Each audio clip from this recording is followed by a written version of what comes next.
বীরভূমে ডাকাতির আগেই ফের তিনজন ডাকাতকে হাতে নাতে ধরে ফেলল মল্লারপুর থানার পুলিশ। এবার বীরভূমের মল্লারপুর থানার বড় সাফল্য।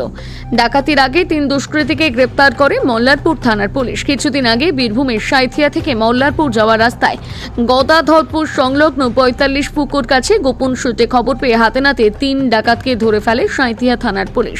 তাদের কাছ থেকে একটি ওয়ান শাটার পাইপ গান, বেশ কিছু গুলি, দুটি মোবাইল ফোন, টর্চ লাইট সহ বেশ কিছু জিনিস উদ্ধার করে সাঁইথিয়া থানার পুলিশ।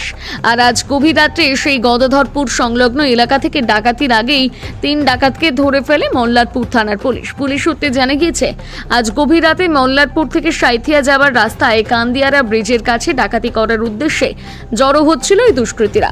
আর সেই মুহূর্তে মল্লারপুর থানার পুলিশ গোপন সূত্রে খবর পেয়ে ওই তিনজন ডাকাতকে আটক করে। তাদেরকে জিজ্ঞাসাবাদ করায় সদুত্তর দিতে না পারায় তাদেরকে আটক করে মল্লারপুর থানার পুলিশ। তাদের কাছ থেকে ছুরি, ভোজালি, লোহার চেন, লোহার রড সহ বেশ কিছু সরঞ্জাম উদ্ধার করা হয়। তাদের আজ রামপুরহাট মহকুমা আদালতে তোলা হবে বলে পুলিশ সূত্রে খবর।